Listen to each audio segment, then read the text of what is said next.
Yeah, that's right, ladies and gentlemen. If you thought the One Piece story was your average run-of-the-mill post-apocalyptic world, you are in for a treat, because in the last chapter we found out there's not one apocalypse in the past, but there's actually been two! Two apocalypses! Apocalypse! I don't even think of any other story that exists that has an apocalypse! Okay? Oh, man. This world has just had it over and over again. The world is tired, man. The One Piece world is like just smoking a cigarette like, here comes another apocalypse. Well, I've been through two of these before. The third one won't really matter. Maybe what Oda's going for here is because our own world has had like what, like 5 mass extinction events. If you think the one that killed the dinosaurs, well, the non-avian dinosaurs, was the worst one, oh no, let me tell you all about the Great Dying, because that's literally what it's called. Yeah, we've had a lot of extinction events in our world, so maybe Oda's like, yeah, there's not just one horrible event that like destroyed most of civilization. There were multiple, right? Okay, but we know just 2 so far. Okay. So in the last chapter, chapter 1136 of One Piece, we learn about the Harley Texts, all right? The Harley Texts are mentioned by Road, as well as expanded upon a little bit by Jarl at the banquet. The Harley Texts are texts that contain the history of Elbaf, the history of the world. Like, it is mentioned in the Harley Texts who the sun god really is. It is also mentioned that the world has been apparently destroyed twice, and the sun god appears at these tumultuous times in history when everything goes to crap, as it were, okay? However, Jarl specifies that no one can really translate them anymore. The text is kind of ineligible, or just, you know, they've just lost the knowledge to read it, and that's the reason there's a lot of confusion, and all the giants actually start fighting, like, actually fighting. Like, if you go back, they're pulling out axes and swords and brawling with one another, because it's like, no, Sun God Nico was a good guy, no, he was evil, and then they just start fighting, right? This has actually led to an idea that there's actually more than one sun god. There's actually 2, maybe 3. Maybe every time the sun god reincarnates, it's a different aspect. One is of freedom, one is of destruction, one is of meat. That's Luffy's. Luffy is the sun god of he just provides meat for everybody. That was his dream the whole time. We were thinking too complicated with it, like he wants to throw a party for the world or something. Nah, he just wants everybody to have a good piece of meat. You know, no vegetarians are allowed to exist in Luffy's world. But no. Okay. So, we don't know anything more about the Harley text. I would assume that it is the Poneglyph script. I would assume it is something like that, so Robin would be able to translate it. If Saul is aware of the Harley texts and where they are located, or has a copy of the Harley texts in the Owl Library, that would actually be really interesting. In fact, I could see a scene happening where, because the Straw Hats are all separated right now, you know, Luffy and Zoro and Nami are going off to see Loki, or they're in the castle about to head down to see Loki. Usopp and everybody else, like, are there Sanji, they're still at the banquet, and then Chopper, Frankie, and Robin are over at the Warrior Spring. Here's a scene, let me set it for you, where Saul is like, hey, Robin, you know, there's this stuff called the Harley Texts. I have a copy of it right here. No one's been able to read it for hundreds of years, though. Can you take a look at it? And Robin, of course, would be like, oh, of course, absolutely. Let me look at it. And there's an ominous scene. This will be the end of the chapter. At the end of the chapter, Robin is reading the Harley Texts, and she begins to, like, break out in a cold sweat, and she's like, oh, my goodness. If what I'm reading is correctly, this must mean ... break 3 weeks, and then we cut back and we find out some crazy shit about the Harley text. No, if I'm running the numbers correctly, Saul, this must mean end of the chapter. You know, it might be something like that. It might be something like that. Okay. Also, it's a little bit of an interesting parallel to Wano there. Whereas in Wano, we had the origin of the Poneglyphs, or at least the Kozuki clan were like the stonemasons that physically made the Poneglyphs. And also they apparently, well, they're the ones I guess made up, or at least they knew about the language that's etched on them. Maybe the Kozuki clan did not create that language, but they knew of it, right? And that passed down through the generations. So in the case with Wano, the shogun would pass down to the next shogun the knowledge to read the poneglyphs. Now this chain was broken between Odin and Momonosuke because, you know, there's Odin died. He was kind of tied up in a bowl of soup at the moment, so he unfortunately was not around to teach Momonosuke how to read poneglyphs, but Sukiyaki is still alive, and Sukiyaki knows how to read poneglyphs, so he could pass down that knowledge to Momonosuke and the chain can resume, okay? So in the case with Elbaf, something happened there where it was well before King Harald. This wasn't like King Harald died and never taught Hyrudin or Loki how to read poneglyphs. This, according to Jarl, this happened maybe even before his time, because he's 400 years old and he even can't read them, right? So maybe like hundreds of years back, you know, somebody forgot to put down the little cheat sheet of the note on how to decipher the Harley Texts, and it's just been lost to the annals of time. Okay, so I want to talk about the calendar systems that exist in One Piece. Now, I am by no means an expert here. Arturs is the expert. So if you want any more information, go check out Arturs' channel, Library of Ohara, his website. He knows more about the One Piece timeline than any man or crab does. Okay, he knows a lot, all right? But there are two calendar systems that exist in One Piece that are confirmed. We have the Kaien Reki and we have the Ten Reki. Translated, the Kaien Reki is the sea circle calendar, and the Ten Reki is the Age of Heaven, or Sky Heaven calendar, celestial calendar, something like that, right?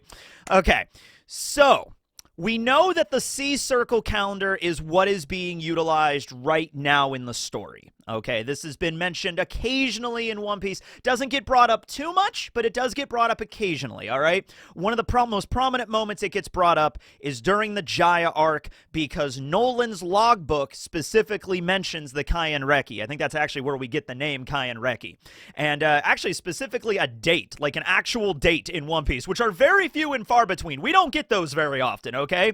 You can infer dates throughout, and once again, go check out Arturs' calendar and stuff, because he's mapped it out really well. But in terms of like Oda actually writing down a specific date in the manga, oh man, that does not happen very often. Chapter 228, when Nami is looking through Nolan's logbook, it specifically says the year 1120 of the Kaien Reki, June 21st. Actually gets a date. There's a June. June exists in One Piece. Does that mean Juno exists in One Piece? Because the origin of June is Juno, correct? I don't know. Anyway, it doesn't matter. We got a date, all right? So this was around 400 years before the current timeline is when Nolan lived, okay? Nolan went to the Golden City of Shandora, he met Kalgara, and then he went back, and then, you know, the island in the meantime got shot into the sky, came back, no City of Gold. The king is like, you're a freaking liar, you're a phony, Nolan, you're a big fat phony. And Nolan's like, no, I'm not, you gotta trust me. And then he gets executed. All right, I was gonna say he gets his head cut off. Actually, that is not the popular execution method in One Piece. You don't cut your head off. They just kind of stab you in the back with two spears at the same time. That was kind of the way they kill you. You know what's interesting? I had some friends over a little while ago, and they do not watch anime. They do not watch One Piece, but they know I talk about it. So I was like, let me just show you the first scene of the live action, the execution of Goldie Roger in the live action, okay? I showed that scene to them, and they liked it enough, and then my one friend is like, so wait, they don't cut off his head? And I'm like, you know what? Actually, oddly enough, no. That's not the preferred execution method in this world. They don't cut off people's heads. I don't know if that's a purpose for anything, but no, they just kind of stab you in the back with two spears at the same time. Just have to line it up to hit your heart, I guess. I don't know, but yeah, whatever. Anyway, so that is the sea circle calendar. Now, what's something fascinating about this is when they mention the Harley Texts and that the world has been destroyed twice, you would immediately assume that one of them is the events of the Void Century when the world flooded. And that is definitely one of them, right? Like, it is. But you would assume that was when one calendar system ended and the other one began, right? Like, prior to the world flooding during the Void Century, that was the Age of Heaven calendar. And then post-flooding, post-Void Century, when the world government takes control, the sea circle calendar is utilized. Like, the world government is like, all right, all new world, we're in charge. Let's get a new calendar system going, and that'll be called the Kaien Reki. So, if Noland was traveling to Shandora, if he made all of his big adventures in the year 1120, in the Sea Circle calendar. And this was 400 years before the current story. One Piece takes place sometime in the 1500s by this calendar system, right? Then the Void Century did not occur at the border between, this and the Kaien Reki. It was happening during the Kaien Reki. The Kaien Reki would have started around 1500 years before the present storyline. That puts it well over 600 years before the Void Century even started, if the Void Century was between 900 and 800. So this, cataclysmic event occurred. The ancient weapons, the ancient kingdom, the 20 alliance comes together. Nefeltari, Lily, everybody's there. Eam, Nerona, all that crazy stuff happens during the Void Century. Toki lives at this time and all that stuff. And the calendar system doesn't change. It still stays the same. Even after the world government takes over, they're like, all right, well, we're just going to pick up the calendar and keep going. Now, this could be, it's always possible Oda could do a retcon thing, but I doubt he's going to do a retcon with this.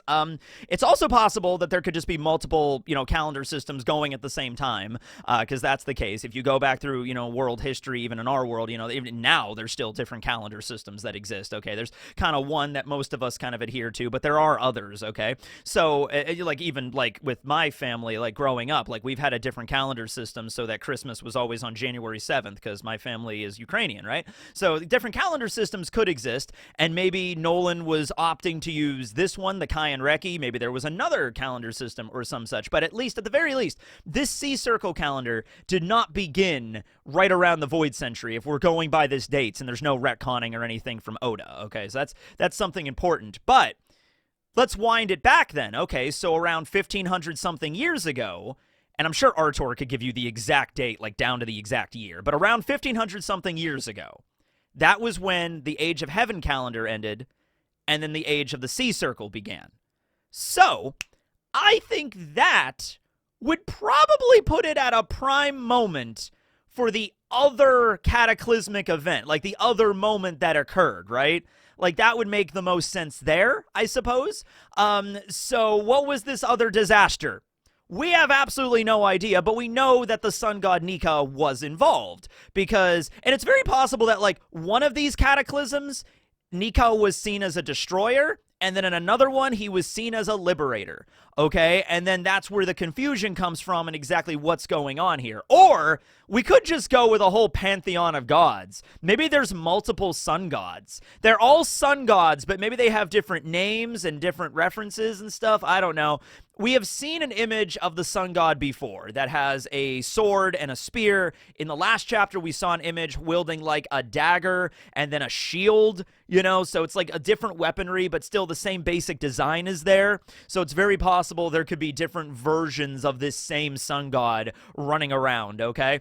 But this is really cool because it kind of brings some other theories online that I've talked about before in the past. One such theory was about the red line, okay? I made a video a while ago where I'm examining the red line, and I'm you know what? We have never seen this red rock anywhere else in the story except that one time Luffy used a red rock against Kaido, but that was a different red rock. A red mineral, okay?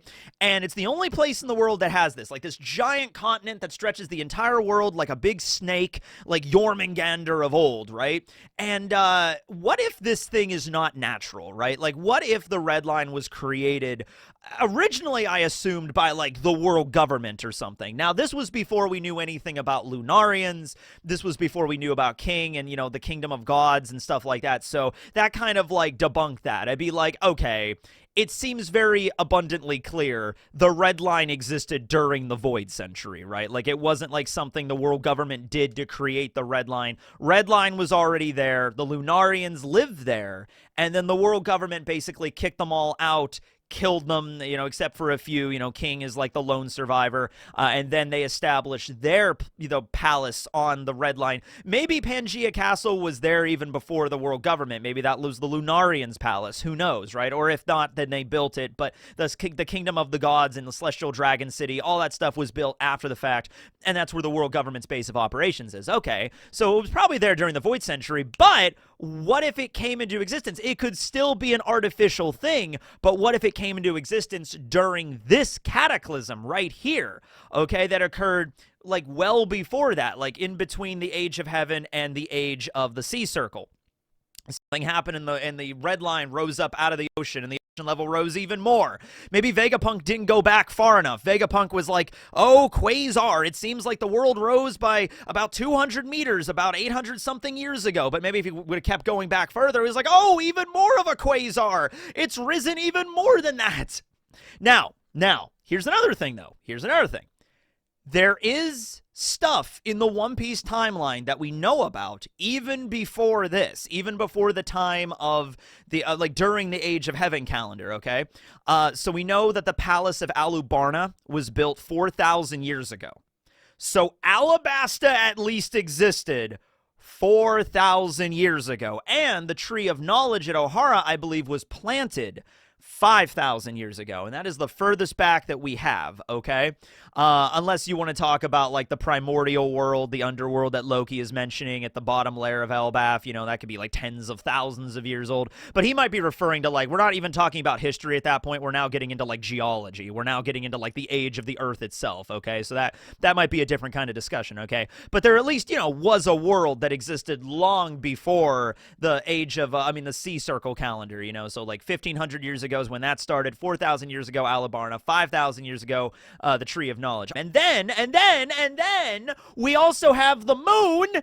Everything always goes back to the moon. No matter what you do in One Piece, the moon holds the answers to everything. Where Eneru goes up there, and there's a city called Bjerka, and it's named after the same place he's from, and there's also an entire city under the moon. The moon is hollow in One Piece, go figure, and then there's also an entire army of automata there.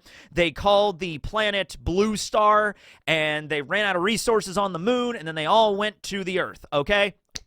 That's how it goes. So when did that happen exactly? I don't know. You know, probably a lot long ago than just the Void Century. It seems like Oda was setting up something there for thousands and thousands of years ago. And there's breadcrumbs of this thrown throughout the story. There are references to things in One Piece. The Void Century is not the end-all, be-all. It's not like everything was awesome before the Void Century, then the Void happened, and then that's where everything can be traced back to right now. Don't get me wrong. There's a lot of relevant stuff to the story that'll be traced back to the Void Century, but we can go back even further than that. Zunisha was born before the Void Century. Shandora existed before the Void Century. What's the deal with that giant skull on Onigashima? You know, if that was a real living being, if that was a real ancient giant that lived with a skull the size of an island, that thing would have certainly lived and died thousands and thousands, maybe tens of thousands of years ago. What's up with the giant things in the Florian Triangle? They actually kind of look like Eem if you really think about it, just way bigger, okay? What's the deal with those things, right? There's lots of mysteries that are abound in the One Piece world, so I'm really happy that Oda implemented the multiple apocalypse kind of thing. Like, oh, no. I mean, the Void Century was an apocalypse, don't get me wrong, but there was another one before that, okay? So, and then this is just my headcanon at this point, but I thought it was cool. Also makes a really neat looking thumbnail. Is like, okay, we have the Age of Sea. We have the Age of Heaven. Why not an Age of Hell? Let's just bring in the Age of Hell when absolutely everything was awful. Hey, dude. If that giant skull on Onigashima was a real being, if that wasn't just carved rock, if that thing was really alive at one point and stomping around the planet, that would be an Age of Hell. Because you got to understand the scale. The entire raid on Onigashima takes place inside of this thing's head. Okay, the entire festival hall of Onigashima, they, you know, the roof, how big that island was, that is the skull of this creature. Okay? That is like the entire battle happening in your skull. Yo-ho-ho-ho! So the body would have been massive. It would have been huge. It would have been bigger than a mountain. It would have been bigger than an island. It would be a continent-sized being stomping around the planet. And there's probably not just one of them. There were probably multiple of them. That thing could have been an actual legitimate demon, which makes the raid on Onigashima even more badass now. They were literally fighting in the skull, the hollowed-out skull of an actual legit, no bullshit demon from hell that lived on this planet like 10,000 years ago. Why not, right? Like, let's go full power with it, okay? So, how about we do, I mean, we could just go the idea of like, all right, Age of Hell, everything was awful. This calendar system could be called, I was looking through some options here. We could go May Reki. May, I think, is the kanji that is used in the underworld, so it's more referring to like the underworld realm, okay? Or Jigoku Reki, because Jigoku, if you've watched Impel Down, that's the idea of like hell, it's like hell or prison, Jigoku, okay? So we could go some names for that. We're just the Hell calendar, the Age of Hell. All right, it's the Age of Hell calendar, where huge giants are stomping around. This could actually be very comparable to like the primordial Earth, where everything was really hot on the planet, and there's volcanoes and magma and everything around there, and that was what the world looked like for a long time. And then the giants were stomping around, and then maybe the sun god showed up and was like, this world displeases me with all this fire and brimstone and evil demons. And so I don't know, like, dude, I mean, if we want to go with the direction of a long time ago, there were actual gods walking around and demons and devils, and they had a big war, like a big blood war type deal, and then they all died, and then the age of humans began, like, I'm okay with that. I'm okay with that being the mythology of this world, because we have a lot of that mythology, and it's amazing to read about. So it's like, yeah, tens of thousands of years ago, there was a god, the gods lived here then, and then there was a big war, and then the sun god came down and fought, and then there's like some remnants of that Age of Hell still around. And so then after the Age of Hell was the Age of Heaven, when things were starting to get built back up again, and everything was looking good, but maybe humanity went too far with that. It's like they built up too much, and then the other apocalypse happened, and then that's where the world government took over, and that's maybe when the gods just kind of fucked off at that point. They were like, okay, we defeated the evil demons, and then we as the gods began to foster humanity, and we began to give them knowledge and technology and help them improve themselves, but they went too far. The ancient kingdom went too far, and then, the humans began to fight each other, and the gods were like, okay, we're done. We're done with this. You guys are bickering and fighting with each other, we're leaving. And then it's just the humans, and then Void Century happens, and that brings us up to the current events. That makes sense, right? Yeah, that's sure. And then there's still, you see like the Onigashima skull and those beings from the Florian Triangle. Maybe those are actual demons that are still lingering around, but they just like kind of stay in one part of the world. They don't really go anywhere else. Where do the Lunarians fit into all this? Because if like we're going back to the idea that like, if it is an Age of Hell and the world is like molten rock and stuff, it could be shaped into something. Like you could literally have the continent polar idea then. You could literally have this huge being, this Onigashima demon, forging the Red Line himself, like, yes, the great demon, Paddle, the great ancestor of ores, Paddle, he's the one that picked up the mighty rocks of the primordial earth and set them down to build a mighty wall around the entire planet. I'm just spitballing here. I'm just throwing out ideas that sound cool, all right? But Age of Heaven, Age of the Sea Circle, we know those for certain. Maybe an Age of Hell. Okay, just let's throw out the Age of Hell. It would also, I'll tell you what, though, it would also make a lot more sense if there was an Age of Hell if the calendar system did shift right at the Void Century, right? Because then we could have Age of the Sea right now, Age of Heaven prior to Void Century, and then Age of Hell prior to Age of Heaven at this other disaster moment, okay? But maybe there was multiple. I mean, if there's 2 apocalypses, maybe there was 3. Maybe there was 4 or 5. Maybe this is so cyclical that it exists. It predates written down language. So, like, the Harley Texts talk about the 2 most recent ones, but there were ones that existed even before that. You know what I mean? It really does give an idea, though, of just the sheer size and scale, not just of the planet, but of the timelines here. Like, Oda is really going hard with this, okay? And he's not giving us too much information at any one time. I think Oda is a master of that, really. He's really good at not, like, exposition dumping it all on us at once. It's like he kind of builds up to it a little bit. Like, in the last chapter, we learned, hey, there were 2 apocalypses. Not going to go any further than that. Not going to go into any more detail.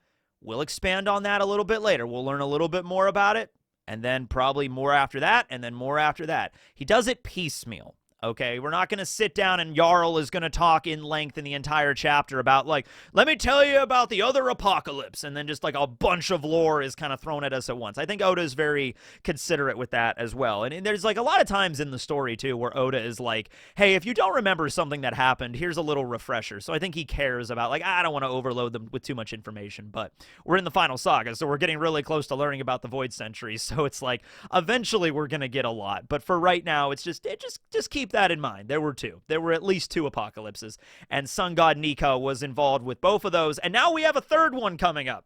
Third apocalypse. Let's see what Luffy's going to do with this one, right? How's Luffy going to handle it? All right, well, anyway, that was the video. Hope you all enjoyed. Check out Arturs stuff. And moving on to Tree Facts, letter U. Wow, we blitzed through this one really quickly. I think it's because I wasn't doing multiple trees for each one. We're already at the letter U. All right, today we're talking about the umbrella tree. So the umbrella tree, also known as the octopus tree, is native to Australia, New Guinea, and Java, that general region, although it has been planted other places. Here's a specimen that exists in Uganda in Africa, okay? But anyway, yeah, pretty cool looking tree. Has over 1,000+ flowers that could be blooming at any given time, so it creates a lot of nectar, which a lot of birds and insects will come around, so a lot of pollination. This is the funniest thing to me. On the description of the primary like animals that eat the fruit off of this tree, the umbrella tree or the octopus tree. So we have musky rat kangaroos, red-legged patamelons, and spectacled flying foxes. I'm not from Australia, but anybody that is from there, is the entire Australian ecology named after a Dr. Seuss book? Because that's kind of like, oh, you got your musky rat kangaroos and your spectacled flying foxes, which are rather adorable. Look at these little guys. Oh, little fox bats. Yeah. You know, it's just like, and the 3-footed loraxes, you know. I would love to visit Australia sometime. I gotta go. These grow in Queensland. Is Queensland nice? I'm going to move to Queensland. I'm going to spend my retirement years in Queensland, Australia. I'm sure going to follow through with that. All right, but anyway, umbrella tree looks pretty cool. All right, thanks for watching, everybody. Teching, signing out.